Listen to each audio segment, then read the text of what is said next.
ষষ্ঠ শ্রেণীর শিক্ষার্থীরা সবাই কেমন আছো? আশা করি সবাই ভালো আছো। তো আজকের এই ভিডিওতে তোমাদের জন্য নিয়ে এলাম তোমাদের ২০২৫ সালের গণিত বইয়ের প্রথম অধ্যায় সাধারণ সংখ্যা ও ভগ্নাংশ এর অনুশীলনী ১.২ এর প্রশ্নগুলো এবং সেগুলোর সাথে সেগুলোর সমাধান সহ। তো আমরা অনুশীলনী ১.২ এর প্রশ্নগুলো এবং সেগুলোর উত্তর দেখার আগে তোমাদের আরেকটি গুরুত্বপূর্ণ কথা জানিয়ে দিই। আমাদের এই চ্যানেলটিতে এভাবে সকল অধ্যায়ের অনুশীলনীর প্রশ্ন এবং উত্তর আপলোড দেওয়া হবে প্রতিনিয়তই। তো তোমরা যারা যারা গণিত বইয়ের সব অধ্যায়ের প্রশ্নগুলো এবং সেগুলোর উত্তর পেতে চাও তারা অবশ্যই আমাদের এই চ্যানেলটি সাবস্ক্রাইব করে রাখো, যাতে আমরা এই প্রশ্নগুলো এবং সেগুলোর উত্তর সমাধান করে আমাদের এই চ্যানেলটিতে আপলোড দিলে তোমাদের কাছে নোটিফিকেশন পৌঁছে যায়। আশা করি বুঝতে পেরেছো। তো আমরা কথা না বাড়িয়ে সরাসরি মূল বিষয়ে ফিরে আসি। তো আমরা প্রশ্নগুলো প্রথমে এক নজরে দেখে নিই, তারপর আমরা এগুলোর উত্তর দেখব। তো এখানে আমরা ১ নম্বর প্রশ্নটি দেখতে পাচ্ছি ৩০ থেকে ৭০-এর মধ্যে মৌলিক সংখ্যাগুলো লেখো। তারপর ২ নম্বর প্রশ্নটি সহমৌলিক জোড়া নির্ণয় করো। তো এখানে ক, খ, গ, ঘ ৪টি প্রশ্ন দেখতে পাচ্ছ।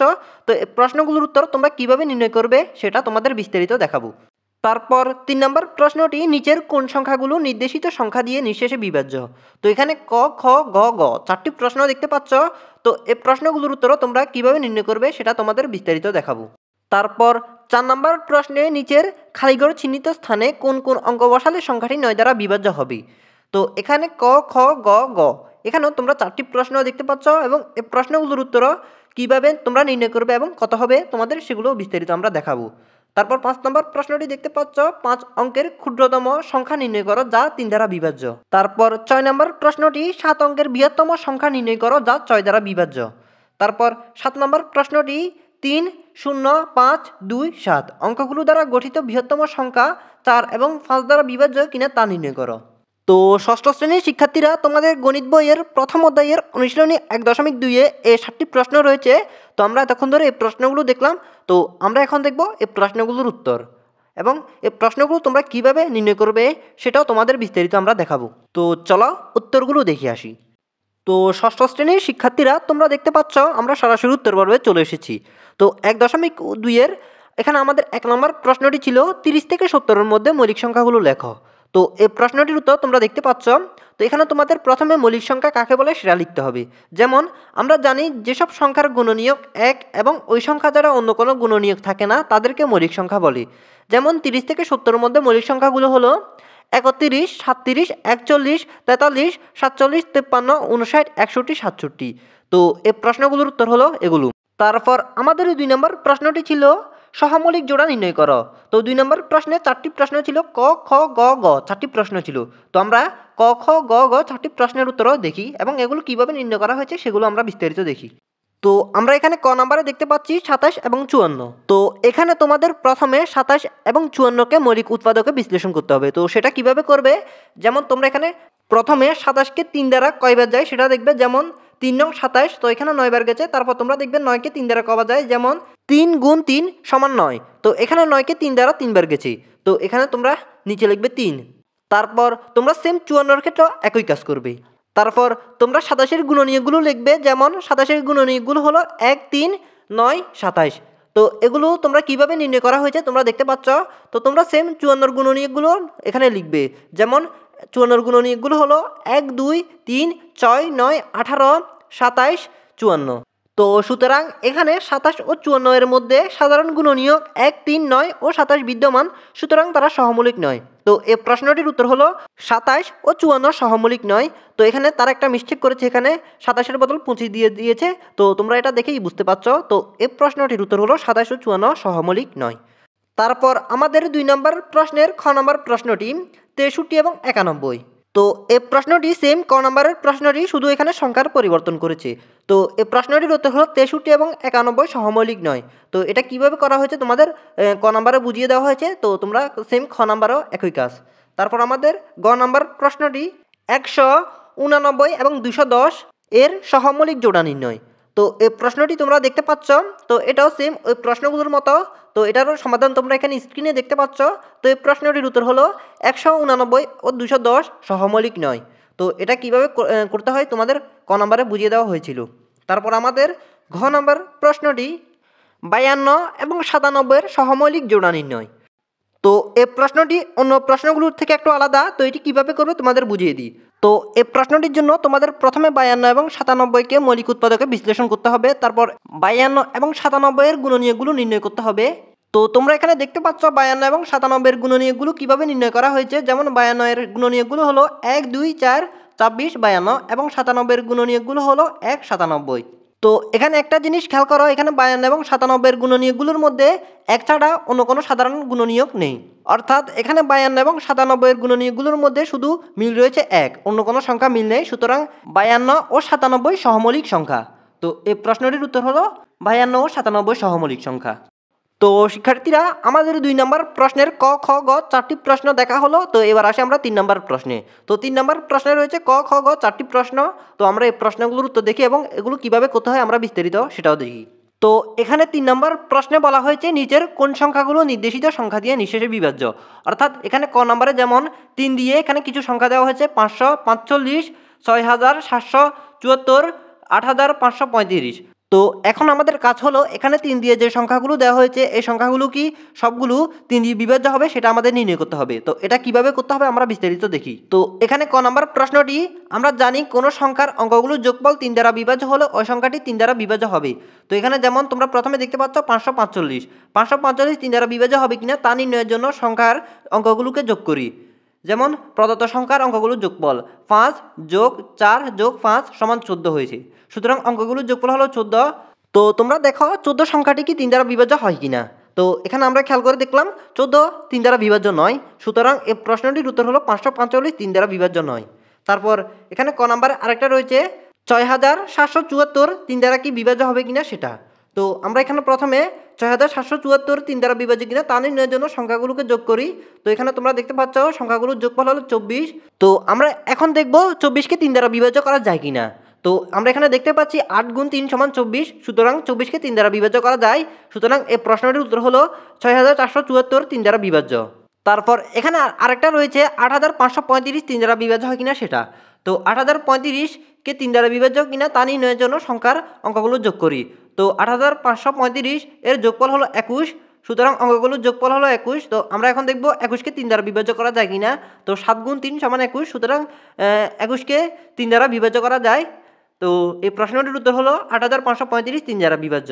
তারপর আমাদের খ নম্বর প্রশ্নটি, আমরা জানি কোন সংখ্যার একক ও দশক স্থানের অঙ্ক দুইটি দ্বারা গঠিত সংখ্যা 4 দ্বারা বিভাজ্য হলে ওই সংখ্যাটি 4 দ্বারা বিভাজ্য হবে। আবার একক ও দশক উভয় স্থানের অঙ্ক 0 হলেও প্রদত্ত সংখ্যাটি 4 দ্বারা বিভাজ্য হবে। তো আমরা এখানে প্রথমে দেখতে পাচ্ছি 8542। 8542 সংখ্যায় একক ও দশক স্থানীয় অঙ্ক দুইটি দ্বারা গঠিত সংখ্যা হচ্ছে 42। এখন 42 সমান 1 গুণ 2 গুণ 3 গুণ 7, যা 4 দ্বারা বিভাজ্য নয়। সুতরাং এই প্রশ্নটির উত্তর হলো 8542 4 দ্বারা বিভাজ্য নয়। তারপর আমরা দেখতে পাচ্ছি 2184। 2184 সংখ্যায় একক ও দশক স্থানীয় অঙ্ক দুটি দ্বারা গঠিত সংখ্যা হচ্ছে 84। আবার 84 সমান 1 গুণ 2 গুণ 2 গুণ 3 গুণ 7 সমান 1 গুণ 4 গুণ 3 গুণ 7, যা 4 দ্বারা বিভাজ্য। সুতরাং 2184 4 দ্বারা বিভাজ্য। সুতরাং এই প্রশ্নটির উত্তর হলো 2184 4 দ্বারা বিভাজ্য সংখ্যা। তারপর দেখতে পাচ্ছি 5274। 5274 সংখ্যায় একক ও দশক স্থানীয় অঙ্ক দুইটি দ্বারা গঠিত সংখ্যা হচ্ছে 74। আবার 74 সমান 1 গুণ 37 গুণ 2, যা 4 দ্বারা বিভাজ্য নয়। তো আমাদের খ নম্বর প্রশ্নের উত্তর দেখা হলো। তো এবার আমরা দেখি ঘ নম্বর প্রশ্নটি। তো ঘ নম্বর প্রশ্নটি, আমরা জানি কোন সংখ্যা 2 এবং 3 দ্বারা বিভাজ্য হলে সংখ্যাটি 6 দ্বারাও বিভাজ্য হবে। তো আমরা এখানে দেখতে পাচ্ছি 2184। 2184 সংখ্যার একক স্থানীয় অঙ্ক 4 জোড় সংখ্যা। সুতরাং 2184 2 দ্বারা বিভাজ্য। আবার সংখ্যাটির অঙ্কগুলোর যোগফল সমান 15। সুতরাং অঙ্কগুলোর যোগফল 15, যা 3 দ্বারা বিভাজ্য। সুতরাং 2184 3 দ্বারাও বিভাজ্য। যেহেতু সংখ্যাটি 2 ও 3 দ্বারা বিভাজ্য সেহেতু সংখ্যাটি 6 দ্বারাও বিভাজ্য। সুতরাং 2184 6 দ্বারা বিভাজ্য। তারপর দেখতে পাচ্ছি 1074। 1074 সংখ্যায় একক স্থানীয় অঙ্ক 4 জোড় সংখ্যা। সুতরাং 1074 2 দ্বারা বিভাজ্য।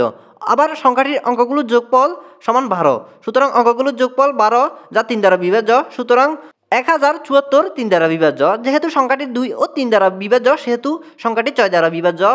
তো এই প্রশ্নটির উত্তর হলো 1074 6 দ্বারা বিভাজ্য। তো এখানে এই দুইটা বলতে গেলে প্রায় সেম। তারপর আমরা দেখতে পাচ্ছি 7832। 7832 সংখ্যার একক স্থানীয় অঙ্ক 2 জোড় সংখ্যা, সুতরাং 7832 2 দ্বারা বিভাজ্য। আবার সংখ্যাটির অঙ্কগুলোর যোগফল সমান 20, সুতরাং অঙ্কগুলোর যোগফল 20 যা 3 দ্বারা বিভাজ্য নয়।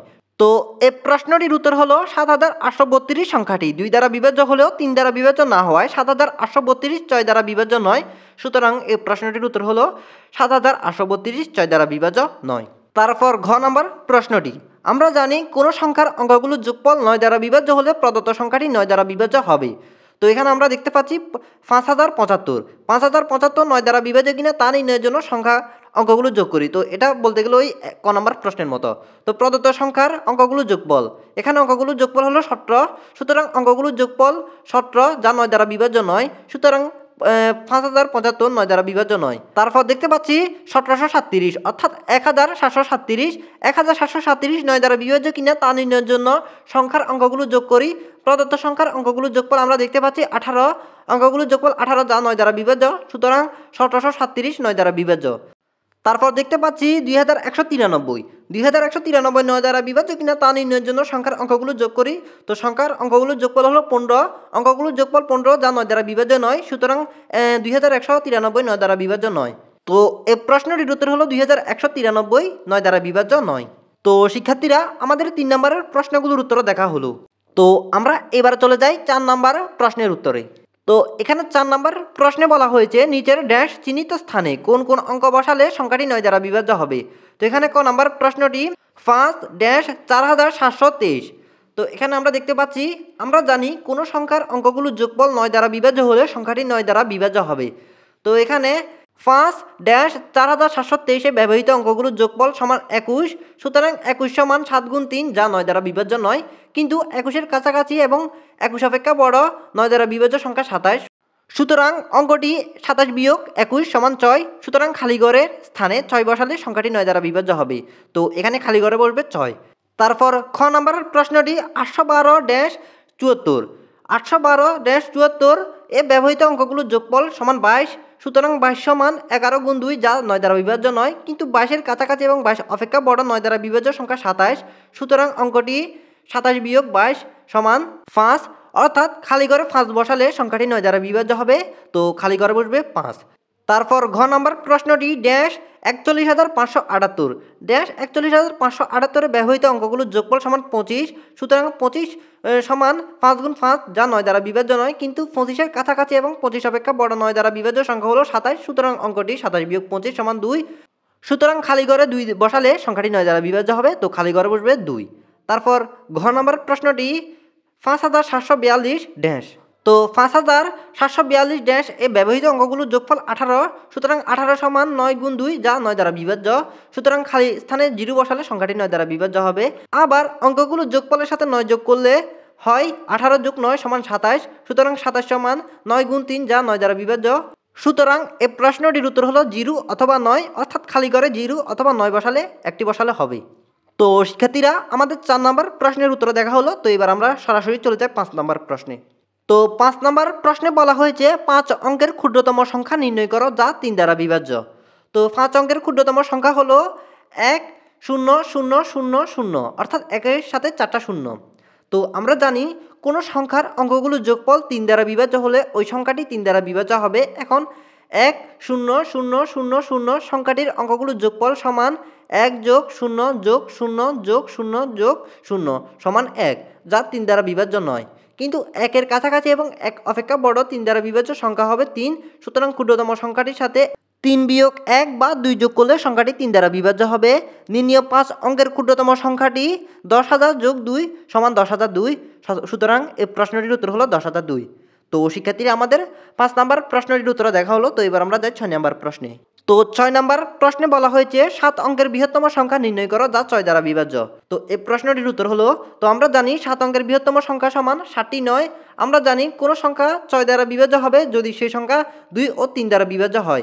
এখন 7টি 9 সংখ্যাটির অঙ্কগুলোর যোগফল সমান 9কে 7 বার যোগ করতে হবে। তো 9কে 7 বার যোগ করা হয়েছে, তোমরা এখানে দেখতে পাচ্ছ। তো 9কে 7 বার যোগ করার পর এখানে উত্তর হলো 63, যা 3 দ্বারা বিভাজ্য।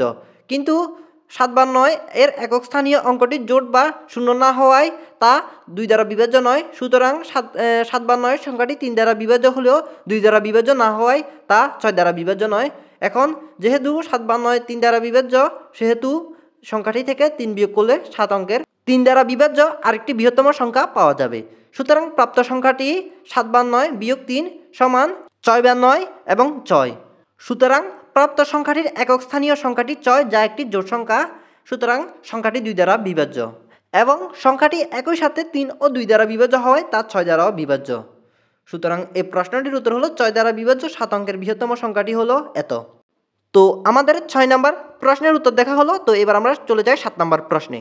তো শিক্ষার্থীরা, আমাদের 7 নম্বর প্রশ্নটি 3, 0, 5, 2, 7 অঙ্কগুলো দ্বারা গঠিত বৃহত্তম সংখ্যাটি 4 এবং 5 দ্বারা বিভাজ্য কিনা তা নির্ণয় করো। তো এই প্রশ্নটির উত্তর হলো 3, 0, 5, 2, 7 অঙ্কগুলো দ্বারা গঠিত বৃহত্তম সংখ্যাটি 75,320। তো আমরা জানি কোনো সংখ্যার একক ও দশক স্থানের অঙ্ক দুটি দ্বারা গঠিত সংখ্যা 4 দ্বারা বিভাজ্য হলে ওই সংখ্যাটি 4 দ্বারা বিভাজ্য হবে। তো এখানে 75,320 সংখ্যাটির একক ও দশক স্থানীয় অঙ্ক দ্বারা গঠিত সংখ্যা 20। সুতরাং 20 সমান 5 গুণ 4, যা 4 দ্বারা বিভাজ্য। সুতরাং সংখ্যাটি 4 দ্বারা বিভাজ্য। আবার আমরা জানি কোনো সংখ্যার একক স্থানীয় অঙ্ক 0 বা 5 হলে সংখ্যাটি 5 দ্বারা বিভাজ্য হবে। এখানে 75,320 সংখ্যাটির একক স্থানীয় অঙ্ক 0, সুতরাং সংখ্যাটি 5 দ্বারা বিভাজ্য। সুতরাং এই প্রশ্নটির উত্তর হলো 75,320 বৃহত্তম সংখ্যাটি 4 ও 5 দ্বারা বিভাজ্য। তো ষষ্ঠ শ্রেণীর শিক্ষার্থীরা, আমাদের গণিত বইয়ের অনুশীলনী 1.2 এর সকল প্রশ্ন এবং উত্তর দেখা হলো আজকের এই ভিডিওতে। তো তোমাদের অন্যান্য অনুশীলনীর সকল প্রশ্ন এবং উত্তর আমাদের এই চ্যানেলটিতে সমাধান করে আপলোড করা হবে প্রতিনিয়তই। তো তোমাদের এই কথাটা প্রথমেই বলা হয়েছে। তো আমাদের আজকের এই ভিডিওটি ছিল এইটুকু। আশা করি তোমাদের কাছে ভালো লেগেছে। যদি ভালো লেগে থাকে তাহলে ভিডিওতে অবশ্যই একটি লাইক দিয়ে যাবে। দেখা হবে পরবর্তী ভিডিওতে। তো সবাই ভালো থেকো। আল্লাহ হাফেজ।